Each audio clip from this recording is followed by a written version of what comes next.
They wish to make a lot of money. In Europe, every American student, even more every American adult, is regarded as someone who is just out to make a lot of money. Really, 16% of these students regarded their main goal and concern in life to make a lot of money. I'm quoting literally, make a lot of money. And you know what the top class, the top category, we say category, what do you say? Category was among, you excuse me, but I know I am speaking a marvelous accent without the slightest English. Now,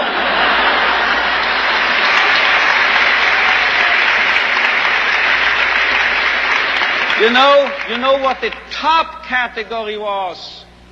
78% of these American youngsters were concerned, as they expressed it themselves, with finding a meaning and purpose in their lives.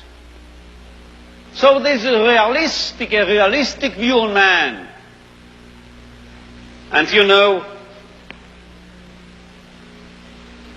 you won't believe it, gray hair, my age, I started taking flying lessons recently. Do you know what my flying instructor told me?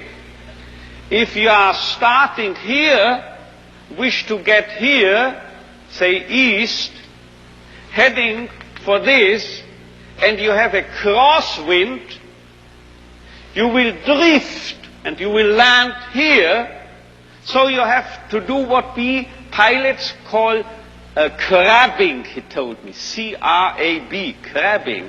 You have to head for north of this airfield, and you have to fly that way, you see, as if you headed in this direction. If you are heading here above this airfield, then you will actually land here. But if you head for here, you are landing here. This holds also for man, I would say. If we take man as he really is, we make him worse. But if we overestimate him,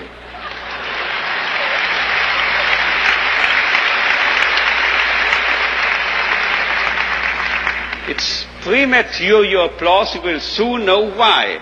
If we seem to be idealists and are overrating man, and looking at him that high, here above, you know what happens?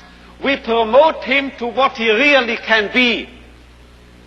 So we have to be idealists in a way, because then we'll wind up as the real realists. And you know who has said this? If we take man as he is, we make him worse. But if we take man as he should be, we make him capable of becoming what he can be. This was not my flight instructor, this was not me, this was Goethe. He said this verbally. And now you will understand why I, in one of my writings, once said, this is the most apt maxim and motto for any psychotherapeutic activity.